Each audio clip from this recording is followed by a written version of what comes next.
Hi, I'm Anthony Smith, and welcome to this industry update. I have the honor to have a special guest in studio with us for this industry update, Michelle Hawkerson of Hassett Logistics. Michelle, thank you so much for joining us today. Great to be here, Anthony. Thanks for having me. So, Michelle, you are the CEO and owner of Hassett Logistics. Can you tell us a little bit more about the company? Sure.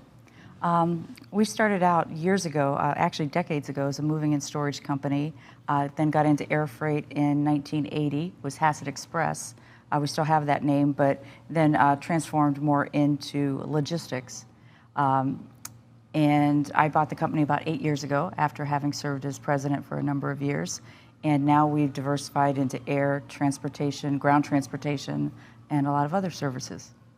So one of the big things that we're going to talk about is the building blocks of success, and primarily for independent and mid-sized companies. Can you tell us a little bit more about that? Sure. So I've worked with large and small companies, software startups, large 3PLs.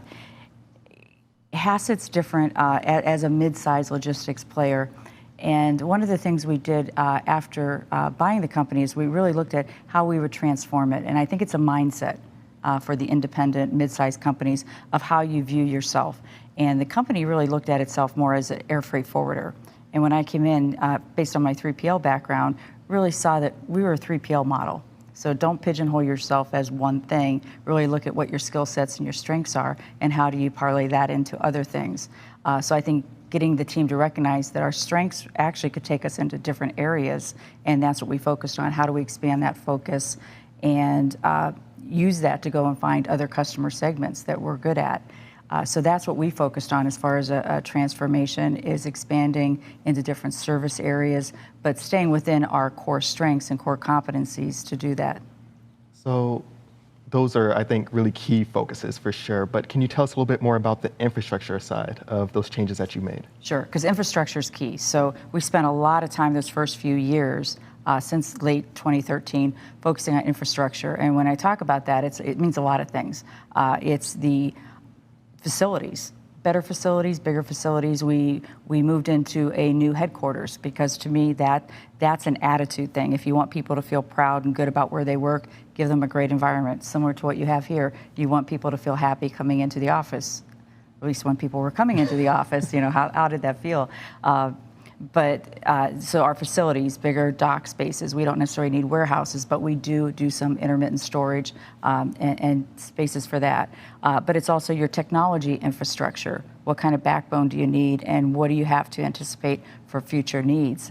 Luckily, we put some things in place that actually served us very well for what happened over the last couple of years, that we could quickly get people really up and working anywhere. But infrastructure is also your processes. Yeah. And how you deal with your customers, how you deal with your vendor partners, and it's also your organization structure.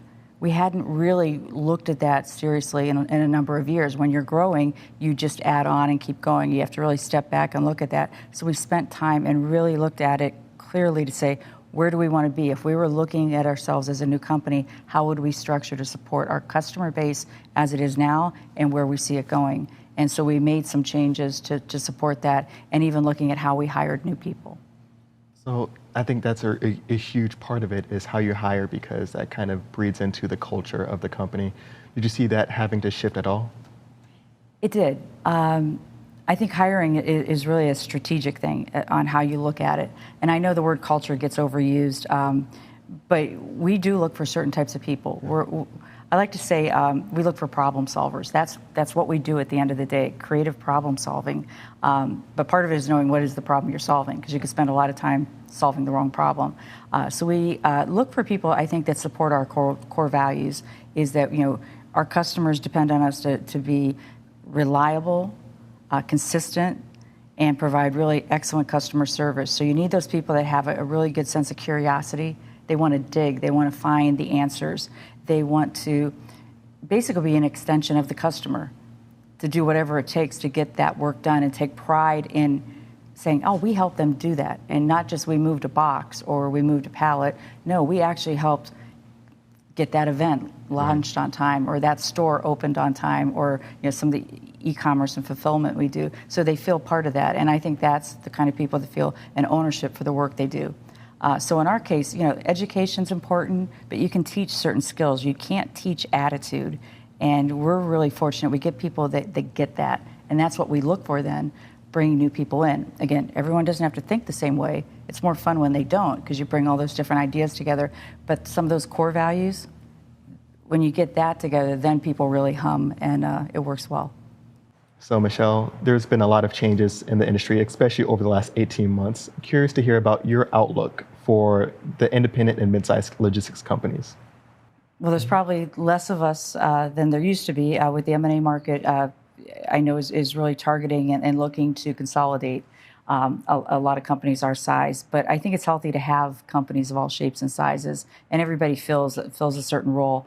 And I think companies of our size can really react more quickly, be very nimble, and change directions when things, whether it be the economy, a pandemic, or other things happen. And we've proven that over the last couple of years especially.